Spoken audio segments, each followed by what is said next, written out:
Merci beaucoup, Jean.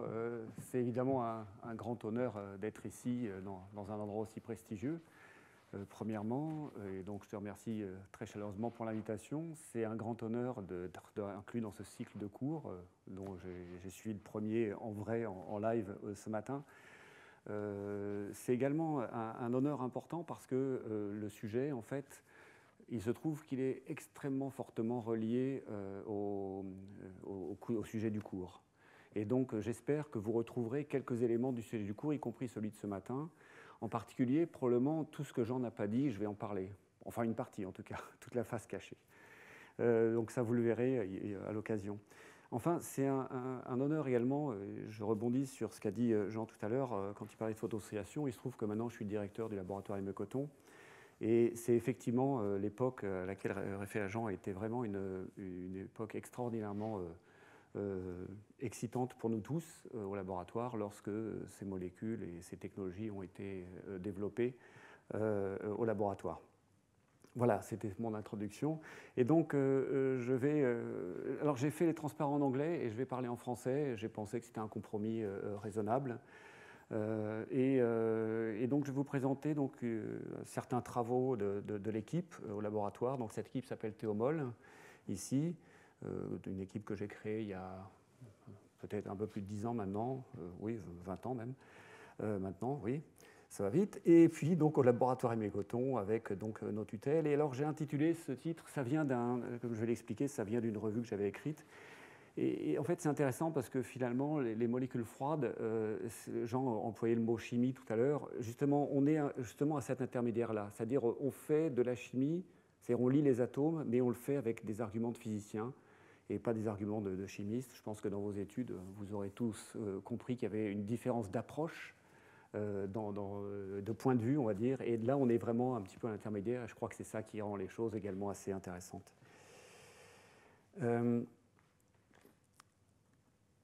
Donc, évidemment, il s'agit d'un travail d'équipe.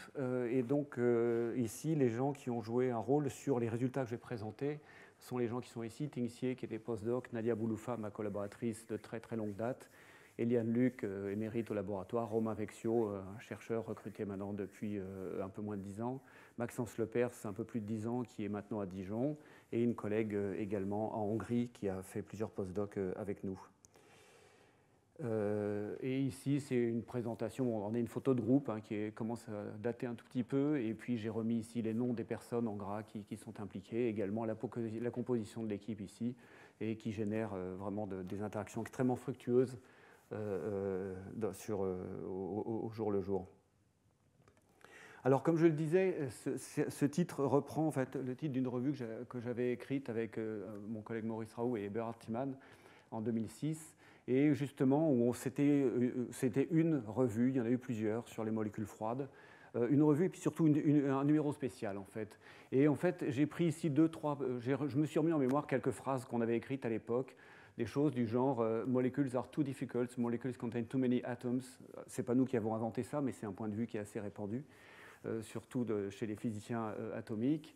Et c'est là où je disais que, heureusement, les physiciens, ils ont une longue expérience pour résoudre ce genre de dilemme de la complication en mettant en place des modèles qui permettent de simplifier la dynamique de ces systèmes et qui permettent d'identifier les interactions principales. Je crois que ce qu'on a entendu ce matin est juste parfaitement représentatif de ces déclarations, évidemment. Et puis après, on avait, manié la métaphore culinaire sur quelques éléments, voyez, pour faire le point un peu sur l'état de l'art de l'époque.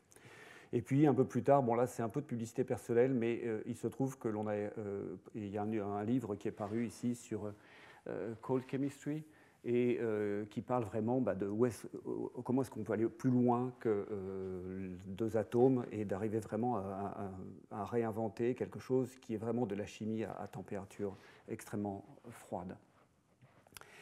Quand on parle de température, bon, c'est intéressant de mettre les ordres de grandeur concernés par la physique moléculaire. Évidemment, je parle de molécules. et par rapport à cette échelle habituelle que l'on a des températures. Et alors c'est intéressant dans le cas des molécules, et on a commencé à le comprendre dans ce cours aussi, c'est que finalement, lorsqu'on s'intéresse aux molécules, on regarde des énergies qui couvrent une douzaine d'ordres de grandeur. Parce que quand vous avez un puits de potentiel, eh ben, on a vu typiquement l'énergie de... Bon, je vais m'habituer au fur et à mesure de l'exposer. La température associée à l'énergie de liaison est de plusieurs milliers de Kelvin. Et puis ensuite, quand on déroule ainsi les ordres de grandeur en température, on voit qu'à chaque fois, on y associe un mouvement caractéristique de la molécule. Et ici, on tombe hyper fine, ça vaut pour les atomes et les molécules, bien sûr, jusqu'à l'énergie de translation. Et donc, on voit que finalement, lorsque l'on prend des molécules froides, eh bien, on doit se préparer à explorer tous ces ordres de grandeur, et ça pose parfois des problèmes dans les modèles, dans la précision numérique, etc. Donc, il faut être très prudent par rapport à ça. Là, ce sont quelques déclarations générales, de politique générale. Donc, aujourd'hui, on dirait des éléments de langage. Mais c'est vrai que c'est évidemment la matière froide, c'est un des domaines principaux de la physique atomique moléculaire depuis plusieurs décennies. Et en fait, finalement, parce qu'on se rend compte que ça nous permet vraiment d'aboutir à un contrôle, ou d'espérer en tout cas d'aboutir à un contrôle complet d'un système quantique, vraiment jusqu'au niveau le plus fin. Et je pense qu'il y a évidemment des milliers d'exemples qui illustrent ça. Et évidemment, un développement récent, c'est que évidemment, ce domaine est connecté à plusieurs autres domaines que sont la physique statistique, la matière condensée, l'optique, la métrologie, les technoquantiques, la chimie froide, comme je l'ai dit. Et bien sûr, tout ça bénéficiant de tous ces développements absolument spectaculaires de toutes les méthodes de refroidissement des atomes et des ions, puisqu'au total, on part toujours des atomes et des ions. Et alors, pour rebondir sur ce que tu disais tout à l'heure, sur évidemment cette interaction avec l'expérience, en fait, pour quelqu'un qui fait de la théorie, des modèles, c'est ça qui est vraiment intéressant, c'est qu'on a ici une opportunité, les techniques expérimentales étant tellement développées, tellement puissantes, on a vraiment la possibilité de comparer de façon extraordinairement fine théorie et expérience. Et c'est ça qui fait en fait l'intérêt, en tout cas qui fait mon intérêt de pouvoir interagir avec les expérimentateurs, parce qu'effectivement, sans cesse, on est là et on essaie de synchroniser pour effectivement bien comprendre ce qui s'est passé dans les expériences. Alors, quel type de molécules? Alors, les espèces qui sont vraiment les plus à la mode actuellement sont celles que l'on va appeler, bon, ultra froides, on est d'accord, mais surtout polaires. Alors, ça a l'air d'être un double, enfin deux fois le même mot, évidemment, c'est deux contextes complètement différents, ultra froide pour la température et pour l'énergie cinétique. Polaire, c'est parce qu'elles ont deux pôles, en fait je devrais dire dipolaires, d'accord? C'est-à-dire des molécules qui présentent un moment dipolaire magnétique ou électrique, et qui, lorsqu'elles vont interagir à grande distance, eh bien, elles ne vont pas interagir de la même façon selon qu'elles s'approchent comme ça ou comme ça. Donc ça génère une anisotropie dans ces interactions à grande distance, et qui peuvent également aboutir à des problèmes vraiment intéressants, dont je ne vais pas pouvoir faire la revue ici. Et donc, il y a, par exemple, dans cette revue de 2009, là, de Thierry Lahaye et collaborateurs, il y a tout un tas de phénomènes qui sont déjà évoqués et qui sont associés à ça. Je vais juste prendre un exemple parce que, évidemment, c'est quelque chose qui prend une amplitude énorme depuis un certain nombre d'années. C'est le lien avec, par exemple, la simulation quantique que l'on peut faire, c'est-à-dire de quelle manière on peut simuler des interactions, par exemple, dans un système condensé. Et alors, si l'on prend, là, c'est vraiment un exemple qui vient d'un article, là aussi, assez célèbre de mon point de vue, enfin assez fondateur, ici, du groupe de Peter Zoller, ici. C'est finalement, si l'on prend des molécules qui sont doublement polaires, c'est-à-dire des molécules qui auront un moment magnétique de spin, et un moment dipolaire électrique, donc associé à une interaction électrique. En fait, ce qui est intéressant, c'est que l'interaction dominante va être l'interaction entre les deux dipôles électriques. C'est celle qui aura la plus grande portée.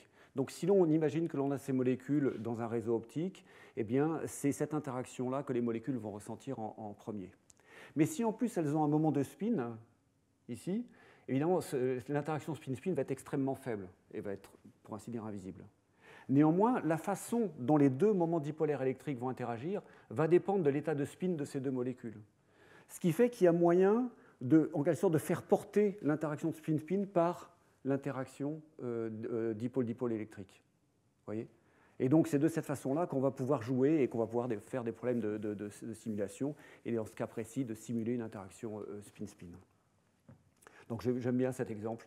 Et ces molécules doublement dipolaires font partie des tentatives actuelles des chercheurs pour les réaliser. Et actuellement, sur le marché, en quelque sorte, deux exemples connus. L'une, c'est rubidium-strontium, où il y a une expérience à Amsterdam, dans le groupe de Florian Schreck, mais il y a également ytterbium-rubidium, par exemple à Düsseldorf, et je crois aussi aux États-Unis.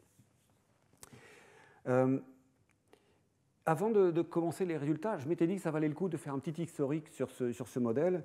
Et donc, je remercie vraiment Jean d'avoir mentionné le laboratoire et mes comptes, et je vais y revenir après. Mais pour moi, le domaine démarre il y a 34 ans, et avec deux chercheurs, John Weiner et Paul Julienne, qui sont vraiment des pères fondateurs de ce domaine. Et John Weiner, parce qu'il était dans un département de chimie, il faisait plutôt des collisions, et Paul Julienne, parce que lui, il était physicien moléculaire aussi, il a fait beaucoup de collisions. Et caché dans un article de 87, il commence à invoquer ce processus de photosynthèse, de l'inventer, de le proposer. Et quelque part, sur la troisième page, on voit que si on photoassocie deux atomes ici, pour former une molécule excitée, cette molécule excitée, elle peut se désexciter dans une molécule. Et ça, c'est une formation de molécule froide. Et c'est passé totalement inaperçu. Vraiment, totalement. C'est-à-dire, ça a été mis dans la troisième page du papier, mais ça a été oublié après. Et donc ici, il y avait un nombre caractéristique qui donnait un petit peu en quelque sorte le pourcentage que l'on avait de former. Typiquement, on avait la possibilité, avec leur calcul, de former 10% de molécules froides à partir de ces molécules photoassociées. Donc ça, pour moi, c'était le point de départ. Et l'année d'après, il y a eu la première expérience de molécules froides qui a consisté en fait à détecter un ion moléculaire. C'est-à-dire, il se trouve que on faisait une photoassociation on avait des atomes froids, on excitait les atomes dans cet ensemble d'atomes de sodium froid féonistes, et puis la dynamique du système faisait qu'on créait un ion moléculaire. On sait pourquoi on l'a créé, etc., mais d'une certaine manière, c'est la première expérience de molécules froides. On a effectivement un système moléculaire dans un contexte ultra froid. Et ce qui est amusant, c'est que dans ce domaine-là, à peu près tous les 5 ans après, il s'est passé quelque chose. Alors, 5 ans, plus ou moins, non, je suis d'accord, ça peut... Mais essentiellement, c'est ça. En 1993, il y a eu 3 manips vraiment fondatrices de photoassociation où on montrait que tous ces traits-là, ce sont en fait des niveaux excités proches de la limite de dissociation de potentiel moléculaire. Voyez, et on en a trouvé plein. Et c'est devenu une méthode de spectroscopie de photoassociation, parce qu'on arrive à en trouver plein, et ça a montré tout le potentiel de la méthode. Donc voilà, ici, j'ai mis ici 2 expériences fondatrices, une du NIST et une qui s'est passée au Texas. Ça, c'était en 1993. Au passage, la même année a été proposée cette notion de Feshbach-résonance, de résonance Feshbach, qui viendra plus tard dans le cours. C'est ce type de phénomène qui permet de manipuler les interactions entre atomes.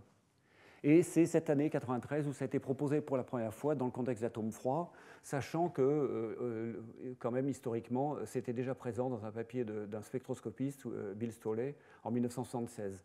Mais dans le contexte d'atomes froids, c'est vraiment ce papier-là où ça a été indiqué. En 1998, on en revient à ce dont Jean a fait l'honneur de rappeler concernant le laboratoire de Mécoton. C'est la première observation effectivement de molécules froides, réelles, c'est-à-dire où l'on excite par photoassociation donc une molécule dans l'état excité, et les détails particuliers de ces courbes moléculaires font que la probabilité que la molécule excitée se désexcite dans l'état fondamental était forte. Et donc, en regardant il se trouve que lorsque l'on regardait le temps de survivance, l'idée c'est qu'on ionisait cette chose-là, vous voyez, l'idée c'était de dire on crée un état ici, on voulait l'ioniser. Voilà, c'était ça l'idée. Et en fait, ce dont on s'est aperçu, c'est que ce n'était pas ça qu'on ionisait. Ce qu'on ionisait, c'était ce qui était là. En regardant le temps de survie du signal d'ion, on s'est aperçu qu'en fait, le signal survivait pendant beaucoup trop longtemps. Ce n'était pas normal. Et là, on a eu un brainstorming au labo, et puis on est tombé sur fait de l'interprétation qui est effectivement, ce sont bien des molécules dans l'état fondamental, froides, qui sont observées, et c'était ça vraiment le résultat fantastique, et je ne vous cache pas que cette année-là a été extraordinairement excitante. 5 ans plus tard, en fait, le système les recherches ont énormément évolué, et là, en fait, j'ai ici mis tout un tas de papiers qui concernent cette transition entre cette transition, comment dire, entre BEC et comment dire, je vais y où l'on prenait donc des atomes, par exemple, on prenait les atomes de fermions et on les associait pour en faire des molécules. On faisait, c'est à ça que je voulais arriver, où on arrivait à former le premier condensat de molécules, et donc où l'on voit vraiment apparaître cette idée que l'on peut vraiment passer progressivement d'une paire d'atomes à grande distance à des molécules très très faiblement liées. Et ceci, en plus, sans passer par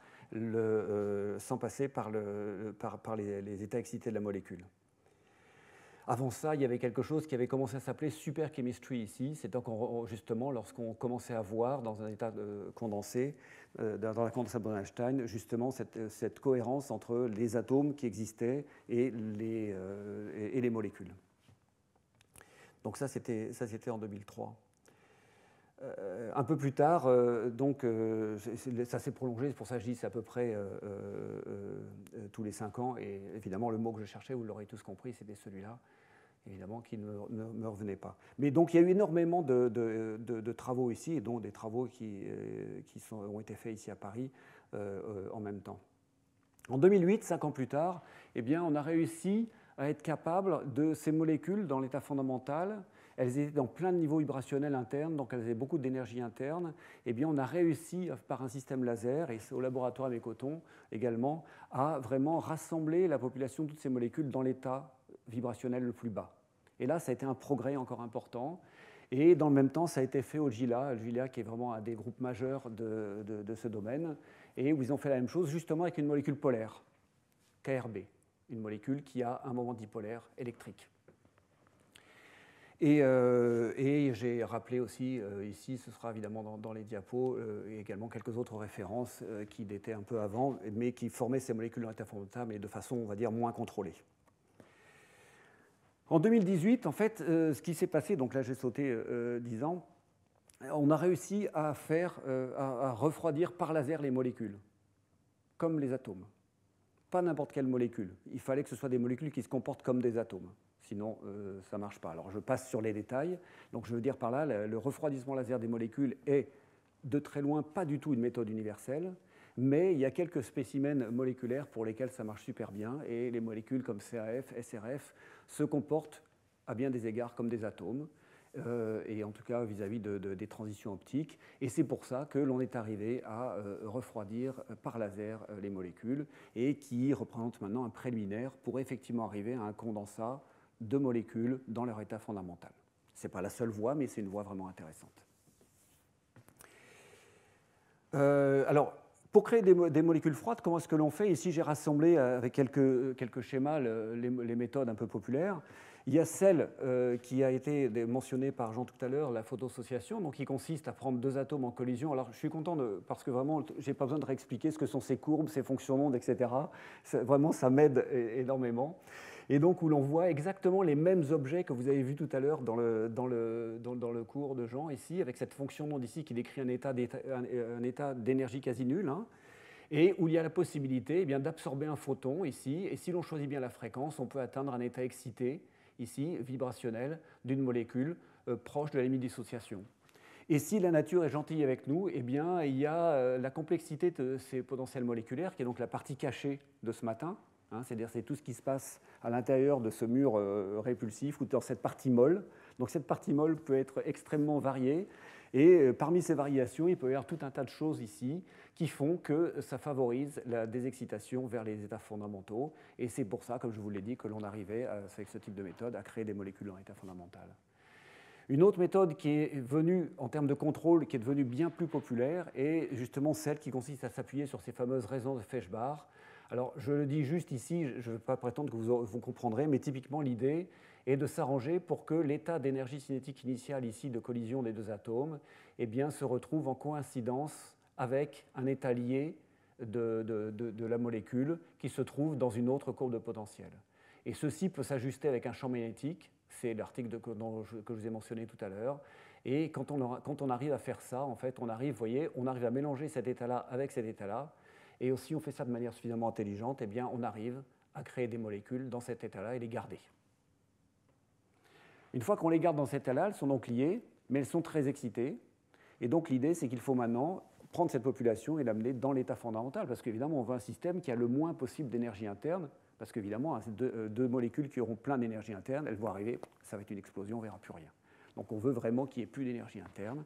Et pour ça, on utilise à ce moment-là une relaxation à partir de cet état très excité, en passant par un état virtuel ici, qui est un état noir, vers l'état fondamental par une méthode qui est bien connue, qui s'appelle STIRAP, qui consiste à faire se recouvrir deux faisceaux laser, ici, dépendant du temps, donc, et à les faire se recouvrir de sorte à assurer un transfert complet entre la population qu'il y avait ici et pour l'emmener dans l'état fondamental.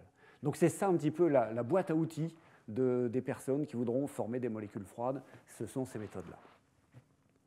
Alors, je ne vais pas aller plus loin que ça, parce qu'évidemment, il faudrait un cours, enfin plutôt une journée entière pour parler de tout ça. Simplement, je vais parler de quelques résultats. Je vous ai parlé de ces molécules dipolaires qui sont censées avoir des interactions anisotropes. Est-ce qu'on les voit, ces interactions anisotropes? Donc voilà des gens qui ont formé ces molécules de KRB. Ils ont su les mettre dans un gaz ultra froid. Et comme ces molécules ont un moment dipolaire électrique, ils ont mis un champ électrique.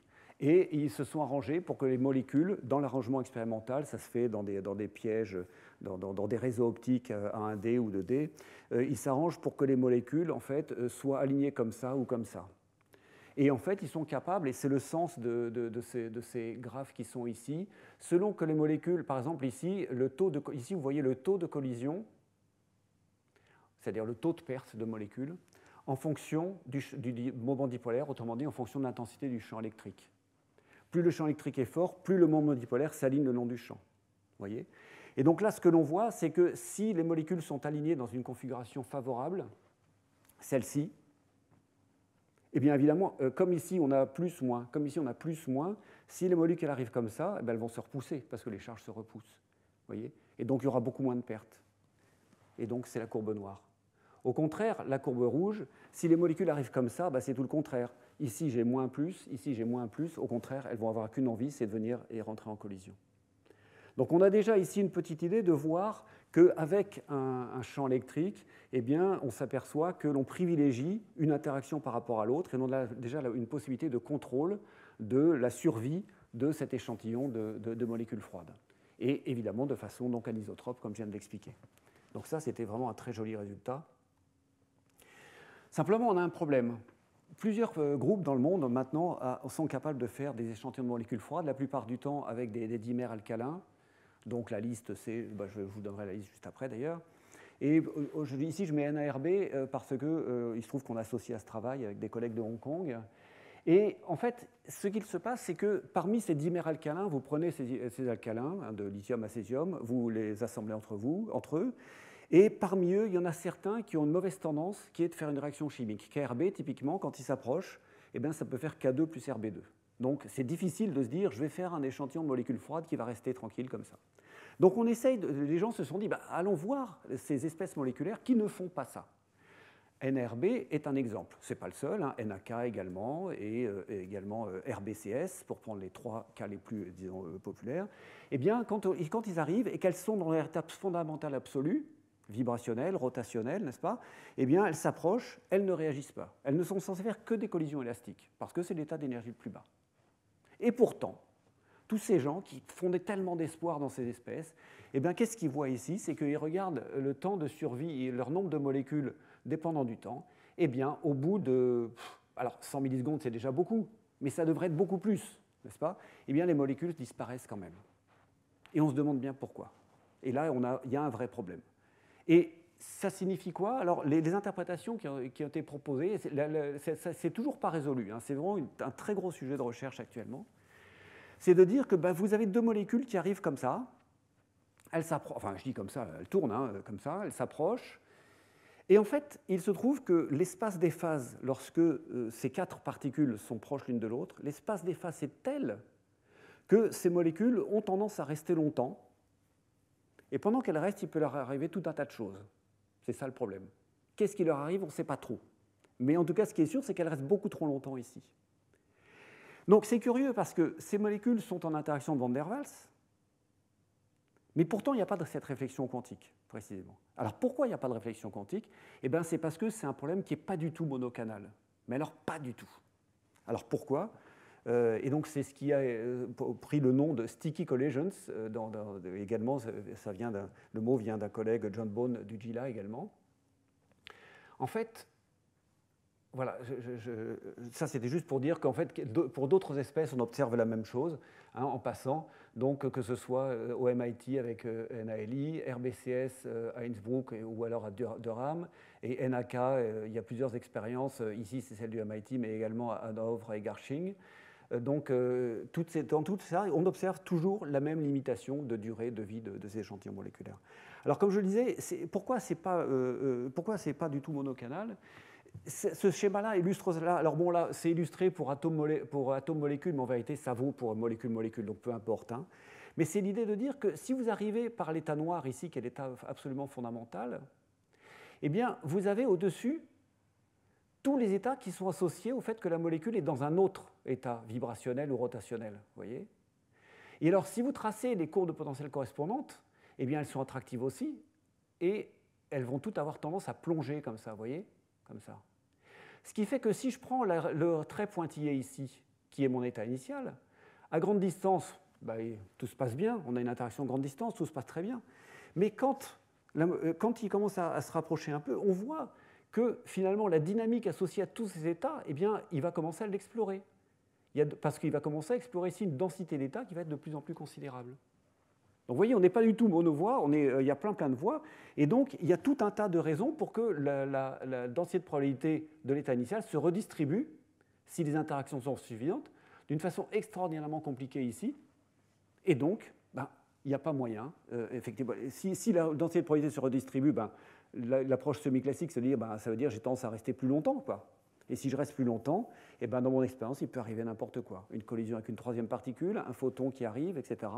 Et c'est ces circonstances-là que les collègues expérimentateurs essayent de trouver en ce moment, parce que, en fait, on ne sait même pas vraiment caractériser en fait, le système de 4 atomes. Vous voyez, vous avez 2 molécules bien liées, vous les approchez ensemble à énergie quasi nulle. Elles ont normalement un puits de potentiel d'interaction, forcément, comme 2 atomes. Hein. Mais on est vraiment au bord de cette espèce d'immense vallée à plusieurs dimensions, quoi. Et là, il se passe quelque chose, on a une mer, on a vraiment 4 particules qui interagissent d'une façon qui est extraordinairement difficile à décrire. C'est vraiment un exemple typique d'un système à petit nombre de corps qui est pour l'instant totalement vierge, j'ai envie de dire. Et donc ici, ils ont parlé d'aspect statistique, c'est-à-dire en considérant en faisant la statistique des niveaux qu'il peut y avoir là, et en supposant que tous les niveaux étaient couplés, eh bien, ils ont fait des modèles pour dire qu'effectivement, il semblerait que le temps de résidence, si vous voulez, des particules à courte distance soit beaucoup plus long. Seulement, ça peut varier par des ordres de grandeur, parce que finalement, on ne sait pas trop ce qui se passe à l'intérieur. On peut prendre un modèle de couplage statistique, mais ce n'est peut-être pas la bonne idée. Alors, il y a quand même une expérience qui a été faite, à laquelle on a eu la chance d'être associé aussi. C'était dans le groupe de Kankwani à Harvard. Et elle a regardé ces molécules KRB, KRB. Alors, effectivement, il y a une voie de réaction ici, comme je vous l'ai dit. Et comme on l'a dit, ça passe par un complexe intermédiaire ici, comme on l'a dit. Et son idée, c'est de dire, voyons un petit peu ce qui se passe. Donc, elle a été capable d'éclairer donc cet échantillon avec un laser UV et voir un petit peu les produits. Alors les produits, comme le montre ce spectre de masse, non, j'ai pas montré. Oui, voilà, comme le montre le spectre de masse, on obtient du K2+, du Rb2+. Ça c'est normal, puisque comme on a du K2 et du Rb2, c'est simplement la preuve, oui, la réaction chimique s'est bien passée. Ok, on détecte les produits, parfait. Mais quand elle fait varier la longueur d'onde de ce laser ici, eh bien à un moment donné, soudain ici, ce que l'on voit apparaître, c'est des ions triatomiques. Et si on commence, on voit même des ions tétraatomiques. Et ça, c'est un truc incroyable, parce que voilà 2 molécules bien solides, etc., qui s'approchent, et il se passe quelque chose ici, de telle sorte qu'à un moment donné, elles se comportent véritablement comme une molécule triatomique ou tétraatomique. Vous voyez ? Ce qui ne va pas de soi, parce que j'ai quand même 2 molécules liées. Enfin, bon, vous voyez, on ne récupère pas un tétramère bien lié dans l'état fondamental. On a quelque chose qui navigue en surface de cette courbe de potentiel. Donc, ce n'est pas clair du tout ce qui se passe. Mais ceci montre que, en effet, on arrive d'une façon ou d'une autre à créer un système qui est vraiment un système moléculaire et dont la preuve est donnée par le fait qu'on arrive à l'ioniser. Mais on l'arrive à l'ioniser, ça ne veut pas dire qu'on sait pour autant quelle était la structure de cet état initial. Donc ça, j'ai trouvé que c'était vraiment une expérience assez formidable. Alors, évidemment, on se dit, puisque c'est ça, essayons d'éviter ces pertes. C'est ça l'idée, puisque c'est ça qui nous empêche, qui nous fait perdre des molécules, essayons d'éviter de les perdre. Comment est-ce qu'on peut faire? Alors c'est là où les gens ont fait preuve vraiment d'ingéniosité. Alors il y a deux solutions. Soit vous mettez les molécules, parce qu'elles ont une polarisabilité, dans le réseau optique, et elles sont là. Et puis vous arrangez pour que le réseau optique soit suffisamment haut, donc elles n'interagissent plus, vous gardez vos molécules, voilà. Mais bon, c'est statique, c'est pas terrible. Ou alors, qu'est-ce que l'on fait? On a un gaz de molécules et on s'arrange, voir si on peut par hasard manipuler leur interaction et s'arranger pour que ces interactions soient répulsives. Et ça, quand je vous parlais de contrôle de ces systèmes, à mon avis, c'est vraiment quelque chose de formidable parce que vous avez une connaissance qui est tellement fine de ces systèmes que vous pouvez imaginer contrôler ces interactions par différents moyens. Différents moyens, qu'est-ce qu'on a à notre disposition? Des champs externes, bien sûr. Alors, comment est-ce que ça va se passer? Donc là, je vais passer rapidement trois possibilités. La première qui a été proposée, c'est d'utiliser des champs électriques. Si l'on prend des champs électriques suffisamment forts, comme je vous l'ai dit tout à l'heure, c'était le petit schéma qui est ici, eh bien on arrive à orienter les molécules d'une manière ou d'une autre le long du champ électrique. Et on fait un diagramme Stark dans ce cas-là, et si l'on prend des champs, vous voyez, je ne sais pas si vous avez de tels champs électriques au laboratoire, mais enfin, c'est déjà des circonstances qui sont un peu extrêmes. Eh bien, lorsque l'on regarde les diagrammes Stark, on s'aperçoit que lorsque l'on a deux molécules qui s'approchent dans des niveaux bien définis, eh bien, on voit que certains niveaux se croisent à des champs bien précis. Voyez ? Et si on résout l'hamiltonien en présence du champ électrique, eh bien, on s'aperçoit que ces niveaux, en fonction du champ électrique, finissent par s'éviter. Voyez ? C'est un diagramme Stark. Et si l'on translate ça, cette interaction, si on regarde cette interaction en fonction de la distance entre les molécules, on s'aperçoit que selon la valeur du champ électrique, soit on aura une interaction attractive, mais il sera possible de créer en fait des interactions répulsives. Donc on change complètement ce potentiel de Van der Waals. Évidemment, il y a un terme supplémentaire hamiltonien qui est le champ électrique, et cette interaction rentre en compétition avec l'interaction de Van der Waals et est capable de faire apparaître des barrières répulsives ici. Et qui font que si c'est ça, les molécules elles vont plus s'approcher. Et donc on est tranquille. Et donc pour ça, on peut le voir en regardant la variation, quand les expérimentateurs font ça, la variation du taux de collision, donc de perte de molécules, en fonction du champ électrique. Et ce que l'on voit, c'est que ce taux de collision, vous voyez, il est capable de varier de 3 ordres de grandeur. Et donc si l'on est capable d'ajuster le champ électrique de façon suffisamment fine, eh bien on peut se retrouver là, ou là. Vous voyez. Et ce qui est formidable, c'est que un collègue du laboratoire, Goulven, Kemener, qui a travaillé longtemps avec cette équipe, eh bien, avec un modèle sans paramètres de collision sans paramètres ajustables, c'est la ligne, eh bien, il est capable de reproduire ceci. Donc, je veux dire, c'est une réussite assez formidable. Évidemment, vous devez en payer le prix, parce que, évidemment, c'est quand même 12 kV par centimètre. Et maintenant, donc ça, c'était une expérience qui a d'abord été faite à des réseaux quasi 1D. Et ensuite, c'est maintenant fait en 3D là, depuis cette année, et ce qui fait qu'ils ont déjà commencé à voir un peu de refroidissement évaporatif avec cette méthode-là. Ce qui est donc le prochain pas pour obtenir évidemment un échantillon suffisamment froid. Alors, ça c'est bien, mais bon, c'est cher, tout le monde n'est pas capable de faire ça, enfin c'est cher, c'est dur. Alors, une autre possibilité qui a été proposée, c'est d'utiliser des champs micro-ondes. En fait, si vous utilisez des champs micro-ondes, vous avez ici deux molécules, et ça, c'est les niveaux rotationnels de la molécule. Donc, les molécules sont dans leur niveau vibrationnel le plus bas et dans leur niveau rotationnel le plus bas. Et juste au-dessus, vous avez le niveau d'énergie qui correspond à une molécule dans J égale 0 et l'autre dans J égale 1. Ils sont séparés par cette énergie. Et supposez maintenant que vous couplez ce niveau-là et ce niveau-là par un champ micro-ondes. On retrouve quelque chose qui est très bien connu, évidemment, dans la région, l'atome habillé, par un champ électromagnétique. Donc là, on fait la même chose, ce sont des états habillés par le champ électromagnétique. Évidemment, le champ micro-ondes, on le prend parce qu'il correspond, il est de l'ordre de grandeur de cet écart d'énergie. Eh bien, si on habille cet état-là par un champ micro-ondes, on se retrouve avec les courbes rouges ici, n'est-ce pas? Et ces courbes rouges eh bien, vont avoir, c'est-à-dire hamiltonien plus le champ électromagnétique, eh bien, à cause de l'interaction liée au champ magnétique, vont avoir ici un croisement évité. Croisement évité signifie, eh bien, si je démarre ma collision sur cette courbe-là, eh bien, l'interaction électromagnétique va mélanger l'état noir ici avec l'état noir répulsif ici, ce qui fait qu'au total, mon système va suivre ça, hop, et il va repartir. Donc, il ne pourra pas aller aux courtes distances. Voilà. Donc, on arrive effectivement de cette façon-là, à nouveau, on rajoute un terme hamiltonien qui rentre en compétition avec l'interaction de Van der Waals si on est capable de créer donc, ces potentiels répulsifs.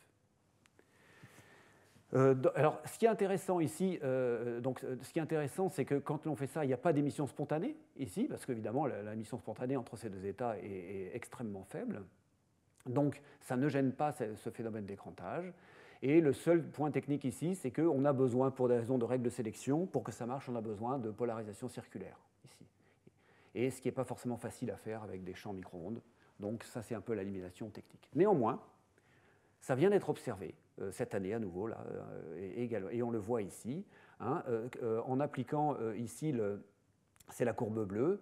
Si l'on n'applique pas de rayonnement, eh bien voilà le taux de collision. Cette fois-ci, il s'agit de molécules de CAF, donc des molécules polaires, des molécules qui sont quasi atomiques, comme je vous l'ai dit tout à l'heure, hein, qui peuvent être refroidies par laser. Hein, le trait gris, là, bah, c'est le taux de collision, ou si vous préférez, le temps de survie des molécules, hein, puisque ici, ils ont fait ça avec des molécules dans des pinces optiques, en fait. Donc il y a deux molécules ici. Donc ils voient le temps de survie des molécules en fonction du temps d'exposition du laser. Donc s'il n'y a pas de temps d'exposition du laser, voilà le temps de survie des molécules. S'il y a un laser qui est là, bah, vous voyez que les molécules survivent bien plus longtemps. Et donc qui est une preuve du fait qu'effectivement, un tel potentiel répulsif a pu être créé, puisque les interactions sont supprimées. La troisième étape, et c'est sur laquelle, là-dessus je vais vous présenter quelques résultats, c'est ce qu'on appelle le optical shielding. Parce qu'évidemment, on a pensé au champ électrique, on a pensé au champ micro-ondes, mais un champ optique, c'est encore mieux, parce qu'un laser, on sait vraiment bien s'en servir. Enfin, moi non, mais vous, beaucoup d'entre vous ici, oui. Et donc, l'idée, c'est de partir de cette idée, donc de faire cet écrantage optique, optical shielding, c'est comme ça que c'était resté dans la littérature. Et en fait, c'est intéressant parce que c'est une idée qui est née il y a très longtemps, à nouveau donc dans le groupe de John Wiener. Vous voyez, vous reconnaissez les noms de John Wiener, Paul Julienne et Vanderlei Bagnato également. Et également d'autres gens autour du NIST à l'époque, ça se passait pas mal autour du NIST. Et ça a été fait entre deux atomes dans l'état fondamental. Et donc, le schéma est le suivant, c'est très simple. Hein. Vous avez deux atomes qui s'approchent. Alors là, je l'ai mis parce qu'on a fait un calcul pour deux atomes différents, mais ça marche aussi bien pour deux atomes pareils, donc peu importe dans un premier temps. Vous avez deux atomes qui s'approchent ici, donc on retrouve nos potentiels, hein, comme on l'a vu tout à l'heure. Hein. Et ce que l'on fait, eh bien, c'est qu'on prend ici un photon, ici, avec une fréquence qui est décalée vers le bleu par rapport à une transition atomique. Et quand on fait ça, et quand on regarde les interactions entre les atomes, on s'aperçoit qu'il y a en effet des courbes répulsives là-haut. Eh bien, si l'on pense photon décalé vers le bleu, eh bien, on va coupler cette courbe-là et cette courbe-là.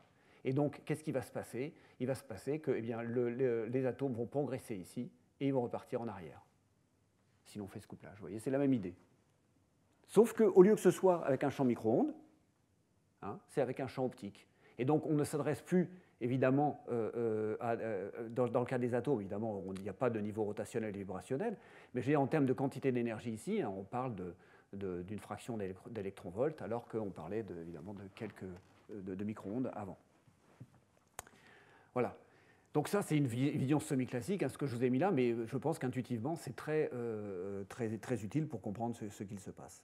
Alors, si on regarde ça un tout petit peu plus dans le détail, ce que je mets ici, c'est le même schéma. Et dans la vision habillée, ben voilà ce que l'on a. Dans la vision habillée, on a notre état initial, on a notre état répulsif. Ici, il se passe une interaction, n'est-ce pas, hein, et qui fait qu'au total, il va y avoir un mélange entre cet état-là et cet état-là.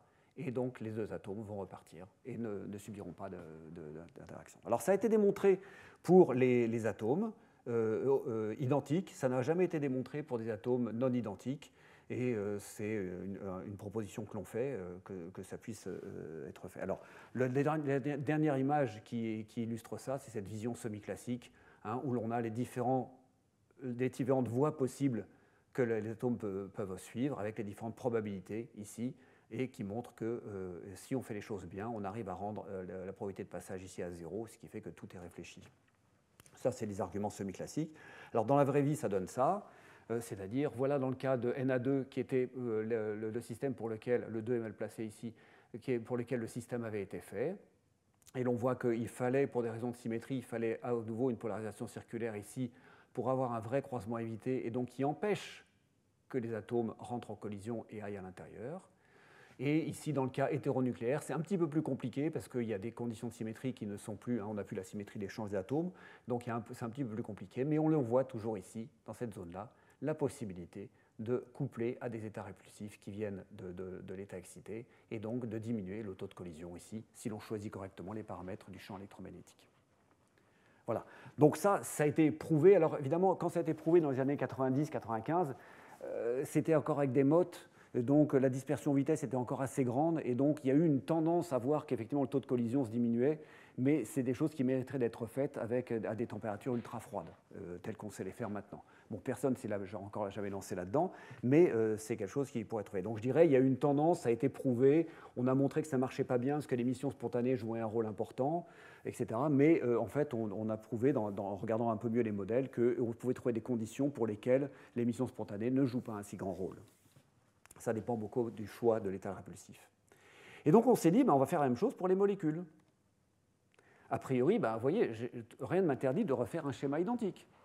J'ai deux molécules qui s'approchent dans l'état fondamental ici, comme tout à l'heure, dans leur état rotationnel le plus bas, ici, elles ont une interaction de Van der Waals.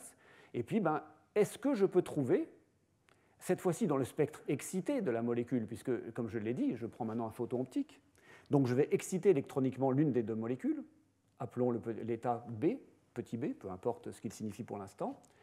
Et l'idée, c'est est-ce que si je regarde l'interaction entre une molécule dans l'état fondamental et une molécule dans l'état excité, est-ce que j'ai la possibilité de trouver des interactions qui sont répulsives, ici, qui feraient que, si maintenant j'applique ce photon, eh bien, je couplerai ces deux états et j'arriverai donc effectivement à ce que les molécules ne s'approchent pas. Il faut faire le calcul. Et c'est là où le naturel de physicien moléculaire revient au galop, le voilà. Donc voilà ce qu'est une vraie molécule, c'est-à-dire la partie longue portée, comme on a vu tout à l'heure, la partie molle, qui est tout ce qui est à l'intérieur, mais vous voyez que la partie molle, si dans l'état fondamental elle est vraiment molle, là elle est vraiment super bizarre, dans tout ce qui se passe ici, vous voyez, elle peut même être bizarre, même très loin, peu importe. Toujours est-il que ici, ce schéma veut démontrer que dans le cas de NARB, eh bien, lorsque l'on prend ce photon qui est bleu là, vous voyez, qui va là, en fait, pardon, excusez-moi, c'est le photon violet, je me suis trompé, ce n'est pas le photon bleu, le photon violet qui est là, qui n'est pas violet du tout d'ailleurs, mais la flèche, vous voyez, il se trouve que l'on voit que si ma molécule est dans l'état fondamental, il se trouve qu'on a ici, c'est super bien, il y a un état qui est super bien aligné ici, et pour lequel on imagine qu'il serait très facile à exciter. Ils sont vraiment localisés au même endroit. Et alors, ce qui est intéressant, c'est que c'est une transition singlet-triplet. Donc c'est une transition interdite. Mais ce qui est intéressant, c'est que cette transition interdite, enfin cet état triplet, par la magie de la nature, il est couplé à un état singlet. Ce qui fait qu'en fait, celui-là, il n'est pas purement triplet, il est un tout petit peu singlet. Donc cette transition est autorisée juste ce qu'il faut. On retrouve la même chose dans le strontium. Je veux dire, quand on fait la transition interdite dans le strontium, singlet S, triplet P, c'est parce qu'il y a un petit peu de mélange de singlet P, qui est bien au-dessus, qui permet en fait d'exciter la transition. D'accord ? Donc au total, c'est la même chose qu'on retrouve ici en physique moléculaire. Ce sont des concepts qui sont tout à fait identiques à ceux de la physique atomique. Et donc ce que l'on va faire, c'est que l'on va donc tenter de coupler la molécule en état fondamental à cet état-là. C'est de la spectroscopie moléculaire, c'est connu, on mesure, on a les lasers qu'il faut, tout va bien. Donc c'est très bien comme ça. Les autres flèches, c'était simplement pour dire que ce sont les autres lasers qui sont présents dans l'expérience, et l'on doit s'assurer que les autres lasers présents dans l'expérience ne viennent pas, eux aussi, détruire notre molécule en absorbant des photons sans qu'on le veuille, quoi. Et là, les flèches montrent que là où pointent les autres flèches bleues épaisses, elles pointent, disons, nulle part, donc on est tranquille, les autres photons ne sont pas susceptibles de détruire nos molécules. Voilà. Et donc, alors, quand je dis ça, l'expérience n'a pas encore été faite, hein, l'expérience d'écrantage, je veux dire, mais c'est l'expérience de sodium-rubidium telle qu'elle est conduite chez nos collègues de Hong Kong qui dresse un peu ce paysage. Ces calculs, c'est des calculs que l'on fait de longue date avec ma collègue Mireille Aymar, qui est maintenant retraitée et qu'on a fait pendant des dizaines d'années. Alors, lorsque l'on fait ça, on prend ces données pour sodium-rubidium et puis après, on fait un développement multipolaire dont vous avez déjà entendu parler, c'est-à-dire j'ai une molécule de sodium-rubidium, j'ai une molécule de sodium-rubidium, elle est dans G égale 0, elle est dans G égale 0, je fais un développement multipolaire, c'est-à-dire qu'il faut que je m'arrange pour calculer le C6 entre ces deux molécules. Donc ça, on sait le faire avec une méthodologie qui est vraiment tout assez identique à celle du développement multipolaire entre deux atomes. Et quand on fait ça, on trouve ce genre de graphe. Là, vous voyez l'interaction à grande distance entre deux molécules qui sont en même état. Ici, les deux molécules sont dans J égale 1, vous voyez, et ici, l'une est dans J égale 0 et l'autre dans J égale 2. Pour des raisons de parité globale, puisque ce sont deux molécules identiques, on n'a pas toutes les combinaisons de J ici, pour des raisons de parité globale de la fonction d'onde. Et on fait la même chose lorsque vous voyez la molécule est l'une dans l'état fondamental et l'autre dans l'état B. Alors ça change un peu le C6, parce qu'évidemment l'état B il n'a pas la même forme que l'état X, donc sa polarisabilité induite n'est pas la même, donc le C6 n'est pas le même. Vous voyez, donc ça change. On fait ces calculs-là, c'est des calculs de structure que l'on sait faire, et on arrive ainsi à dériver toutes ces courbes de potentiel. Et vous voyez que ça commence à sentir bon, puisque ici on a quelques états répulsifs. Et donc voyons si on peut faire quelque chose dans ce domaine-là. Donc ça, c'est l'image non habillée, les états à grande distance, les interactions à grande distance entre mes deux molécules en état fondamental ou lorsque l'une est dans l'état excité, et je passe à la vision habillée, où l'on reconnaît donc mes deux molécules dans l'état fondamental qui arrivent, et puis parce que j'ai choisi mon laser comme il faut, eh bien, il se trouve que j'arrive à coupler avec ces états où une des molécules est excitée, et j'arrive, en choisissant correctement les paramètres du laser, à créer ces croisements évités, ce qui fait qu'au final, lorsque j'arrive là, eh bien, j'ai une collision, et ma collision n'a pas lieu, c'est-à-dire que je repars en arrière. Donc ça, c'est pour la polarisation linéaire. Ça, c'est en polarisation circulaire, ça change les règles de sélection, c'est tout ce que ça fait. Mais ce que je veux dire, c'est que ce que l'on montre, c'est que c'est robuste parce que c'est valable dans les deux polarisations, donc c'est toujours ça de prix, il ne faut pas s'en priver. Voyez.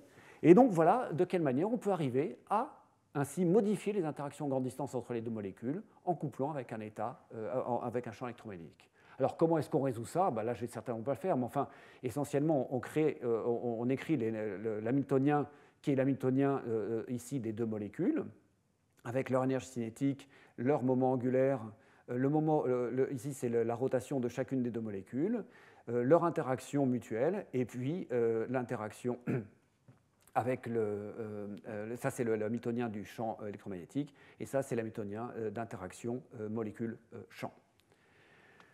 Alors, je ne vais pas développer ça, c'est des formes ultra conventionnelles, et simplement, ici, c'est pour montrer que voilà le genre d'état quantique que l'on regarde ici, où l'on a les différents nombres quantiques qui caractérisent la molécule, la parité globale, et après, on recouple les moments angulaires de rotation de chacune des deux molécules.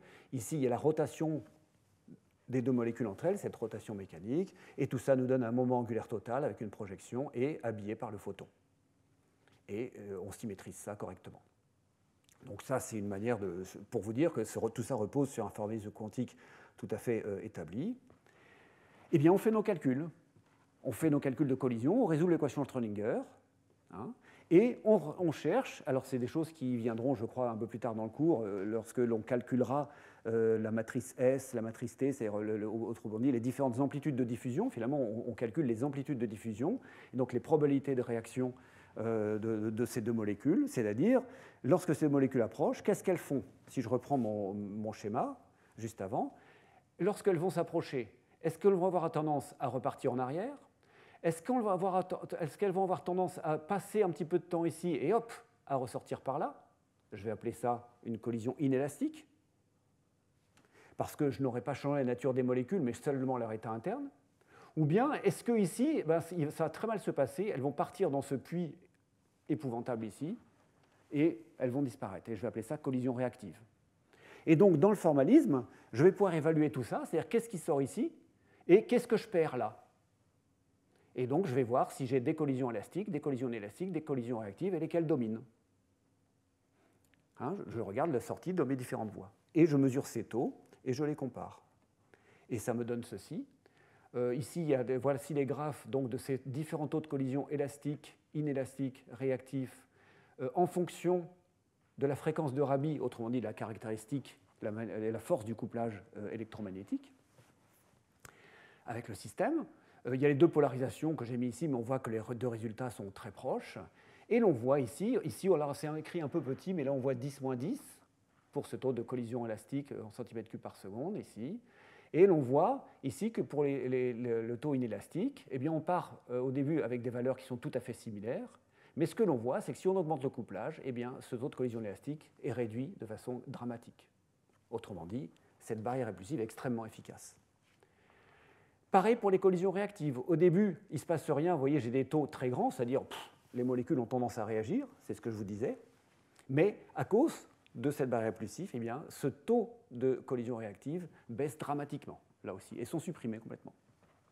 Et donc, je peux mettre tout ça sous la forme d'un seul paramètre, voilà, et gamma, où je fais donc le taux de collision élastique sur le taux de collision destructrice, des mauvaises collisions, et on voit que, eh bien, on peut atteindre vraiment des facteurs qui sont, là j'ai mis jusqu'à 1000, autrement dit, quasiment supprimer tous les phénomènes parasites et ne garder que les collisions élastiques, et donc garder la stabilité du système moléculaire. Et donc ensuite, faire ce refroidissement évaporatif, etc. Alors tout ça, c'est un modèle. Ça se passe dans des températures 400 nanoK qui sont tout à fait celles de l'expérience. Des décalages ici vers le bleu qui sont tout à fait réalisables et également des fréquences de Rabi qui sont tout à fait réalisables. Et par ailleurs, lorsque l'on fait le calcul de ces taux ici, lorsqu'il n'y a pas de champ, on trouve en fait dans nos calculs un taux qui est complètement compatible avec ce qui est trouvé dans l'expérience. Une manière de vous dire qu'on ne s'est pas trop gouré dans les interactions à grande distance et qu'on a vraiment obtenu une bonne description initiale du système et qui nous fait croire que tout ça est vraisemblable. Voilà. Après, on peut regarder ça en fonction de la fréquence de Rabi et de la température. On peut regarder ça en fonction du rapport oméga sur delta, pour voir quand est-ce que ça marche le mieux, parce qu'évidemment, si on augmente delta, oméga, il y a ici un compromis expérimental à obtenir, parce qu'on ne peut pas évidemment explorer l'ensemble des valeurs de ce paramètre, et au total, on voit qu'on a des domaines tout à fait acceptables, où ce paramètre gamma peut prendre des valeurs de plusieurs milliers dans des conditions expérimentalement réalistes. Le dernier point, comme je l'ai dit tout à l'heure, comme ici, le système s'approche, il faudrait pas, et comme il s'agit d'une molécule excitée, il ne faudrait pas que pendant qu'elle s'approche, la molécule excitée se désexcite par émission spontanée. Sinon, tout est perdu. Et donc, il faut s'assurer que le temps de collision soit plus long, soit plus court que le temps de vie de la molécule. Et donc, on a calculé la durée de vie radiative de cet état moléculaire, qui est ici, qui s'établit à plusieurs microsecondes. Et si l'on fait une sorte d'évaluation classique d'ailleurs, on retrouve des formules qui sont proches de ce qu'on a vu tout à l'heure, du temps nécessaire pour faire cette collision ici, pour être au voisinage de cette interaction, eh bien, on trouve de l'ordre de la nanoseconde. Autrement dit, ce temps d'interaction avec le champ électromagnétique, là où il y a l'interaction, est plutôt court devant la durée de vie, ce qui fait que l'émission spontanée ne devrait pas poser de problème dans ce genre de schéma. Et ce genre de choses, on s'aperçoit, on l'a fait pour un ARB, et en paramétrisant un petit peu le moment dipolaire, la constante de rotation, donc les caractéristiques de la molécule, et on peut évaluer à la louche les valeurs de fréquence de Rabi et d'intensité de laser qui sont nécessaires pour avoir un gamma de l'ordre de 1000. Vous voyez ? Eh bien, vous voyez qu'à part pour certains systèmes qui demandent vraiment des intensités grandes, et c'est la plupart du temps parce que le moment dipolaire est tout petit, autrement dit, les interactions sont toutes petites, il faut quand même qu'on ait des molécules qui interagissent significativement entre elles, eh bien, à part cela, tous les autres systèmes sont susceptibles de pouvoir être, réalisés dans des conditions expérimentalement réalisables. Donc voilà ma petite histoire, c'est-à-dire au total, on voit que dans ce domaine des molécules froides, pour conclure, eh bien, on est effectivement capable de les créer en tant que tels, en tant qu'objets isolés ou dans un gaz peu dense. On est capable de les créer. Ça a permis de faire tout un tas d'explorations spectroscopiques, de collisions. On s'aperçoit qu'on est capable de les manipuler, de détecter des réactions chimiques ultra froides, comme je vous l'ai dit, hein, avec ces molécules de KRB. On est capable de voir qu'elles ont des interactions anisotropes. Le seul problème actuellement maintenant, c'est qu'on n'est pas capable de les garder. Et donc, il y a plusieurs entre... Et alors, si c'est ça, c'est un petit peu un désastre, hein, vous êtes d'accord avec moi. Et donc, bien, seulement les physiciens, ils ne s'arrêtent pas là, évidemment. Et donc, sont venues toutes ces idées donc, pour tenter d'empêcher. Et je crois que la prospective est extrêmement optimiste. Hein, on a vu 2 réalisations déjà. Celle-ci ne l'est pas encore, mais j'ai espoir qu'effectivement, elle viendra également un jour. Et donc, ça donne ici une palette d'options pour effectivement, donc encore une fois, en anglais, ça sonne bien Engineering Molecular Interactions. Ça sonne bien Engineering, et c'est un peu difficile. Manipuler en français, je ne sais pas comment contrôler. Enfin, mais on n'a pas le même mot tout à fait hein, en français. Manipuler avec ingéniosité, on n'a qu'à dire ça comme ça, les interactions entre molécules. Et c'est ça qui est formidable, je crois, avec ce domaine, c'est ce fait, avec cette mécanique quantique, qui montre une fois de plus à quel point c'est une théorie extraordinaire, et qui montre, et c'est ça aussi qui est absolument extraordinaire, le contrôle que l'on est capable en laboratoire de pouvoir espérer sur ces systèmes. Alors bien sûr, c'est loin d'être le seul exemple, et c'est loin d'être le premier exemple. Les horloges atomiques, évidemment, sont des archétypes de ces choses-là. Mais je trouve ça extraordinaire que ce domaine puisse permettre de commencer à explorer la limite des théories physiques, et en particulier, vous savez, toutes ces choses qui sont liées à la mesure de variation temporelle des constantes fondamentales ou alors du moment dipolaire de l'électron. Et je trouve ça extraordinaire qu'effectivement, c'est un domaine où on est quasiment capable de reproduire des expériences qui, d'habitude, on aurait pensé il y a 10 ans qu'elles se seraient faites uniquement au CERN. Par exemple, au moment dipolaire de l'électron, il faudrait des anneaux de collision pour effectivement voir la limite du modèle supersymétrique ou choses comme ça. Là, avec des expériences de physique atomique, on est capable maintenant de pouvoir répondre peut-être à ces questions-là, à la limite de ces théories d'unification des interactions. Alors, ça, c'est une contribution bien modeste, bien sûr, mais c'est juste une manière, une emphase pour dire à quel point, effectivement, ce domaine est excitant, et donc le contrôle sur la nature que l'on peut faire donne de belles possibilités. Et enfin, donc, une conclusion à quelques photos.